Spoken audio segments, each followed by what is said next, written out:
recommended for babies. And I won't tell you, I'm not a doctor, so I will not tell you that you can't because it would be controversy in that statement. But what I will tell you is the best thing for the pimples and bumps to dry them up is hyaluronic acid. And it really, really helps the skin. But during pregnancy, I wouldn't recommend it for you. Just a basic facial kit. Now, what you're looking at is toners, and they're all botanical based stuff. That means it's natural extracts like, I call them juices and berries, but fruit and, stuff like that. So basically a basic wash. If anybody tells you and gets fancy with facial washes, they're selling you a line. Even basic soap and water is good just for the face. But the thing you want to do is rehydrate. So you want to dry out the bumps, but also you got to make sure you got some blackheads as well. You want to get rid of the blackheads. The blackheads will eventually either bed more, they can also turn into pimples, all kind of different things like that. So just basically exfoliating the skin, really light, don't be too harsh on the face. I use a loofah sometimes, but I use a loofah in the soap. I'm gonna grab one and meaning what I mean. Tell you what I mean, excuse me about it, but you don't want it scented. So you got your loofah soap. Yeah. But this one is scented. I don't recommend it for the face since I recommend it unscented, and I do have some over there. Okay. But what happens with the loofah in the soap is it actually softens so much it almost feels like you're not exfoliating. So it's not really hard, because if you get a regular loofah, it can get kind of rough. I mean, it's good for your skin, but when you talk about face, your skin is a lot more sensitive. Right. So for me, I use it in my soap. You can get a glycerin-based soap, which glycerin-based is just the clear soaps. When you see clear soaps that are colored, that's a glycerin. It's a clear vegetable-based glycerin. Glycerin is just vegetable. But this is goat's milk. I recommend milkier soaps because it's so much better with hydration. And when you get away from, I'm a big fan for hyaluronic acid. It's an acid that actually really hydrates. It's like gives a plumpness to the skin, and you can see it just right after you use it. But not during pregnancy. I don't. And I'm not saying you can't, but I'm going to tell you what I recommend just because I read a lot. I'm a herbalist, and I like people to be safe. No problems. So with goat's milk, anyway, the loofah is really, really soft. I recommend it for you.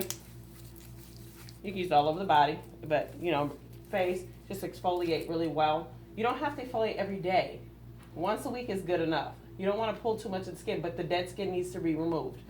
So wash your face, use a wash, a cleanser, anything basic.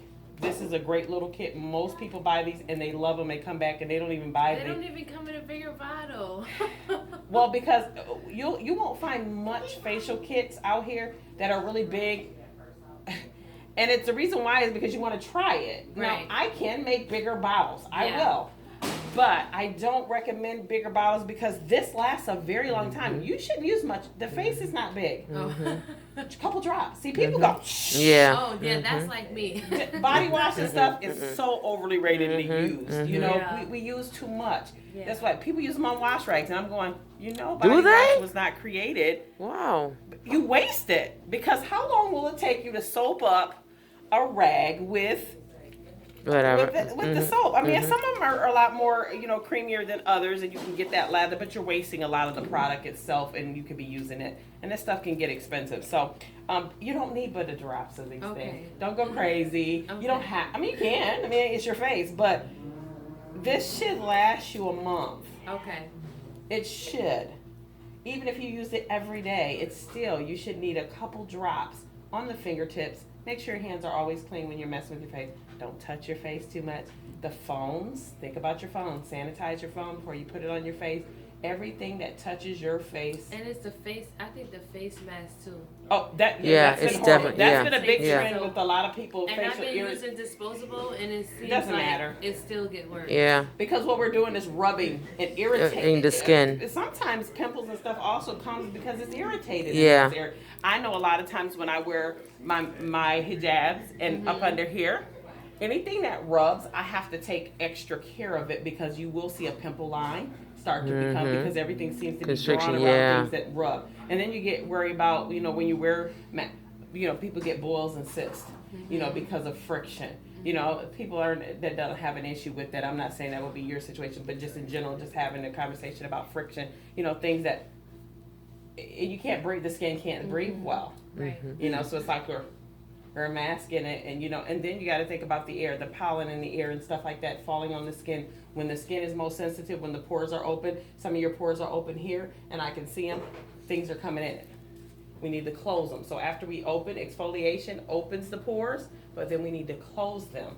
Cool water, and then doing the toners and stuff like that. That'll start closing them back in because you don't want them to stay open because things go back in them. Right. You know, some people just don't understand that the opening and closing of the pores.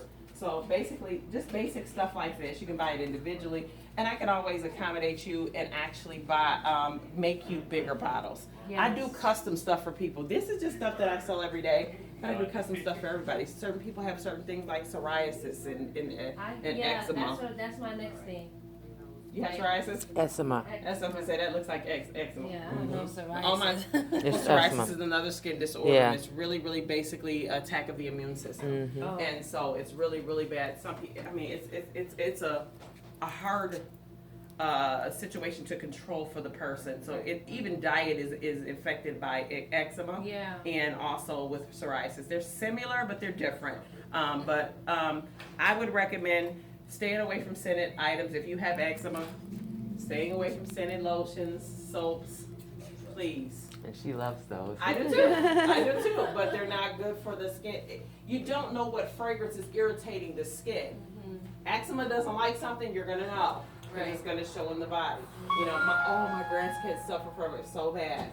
So, and then this year, with all the stuff that's going on and the pollen count being as high as it's been, they are actually suffering even more from it. So I've seen a lot more of the stuff that I'm having to access. That's why I'm like, they're making hemp butter for them because the hemp has been working for them.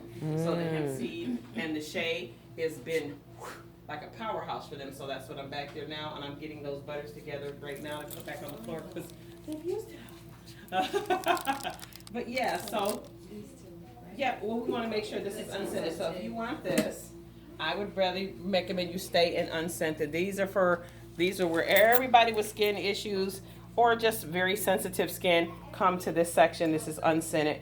We have all of these soaps, lotions. So what you will be looking at here is the unscented goat's milk. If you like the milky soap, which I love it, I goat's milk and donkey's milk too. Donkey's milk too. Have you tried? Donkey milk? Yeah, girl. Yes, hello. Donkey's milk.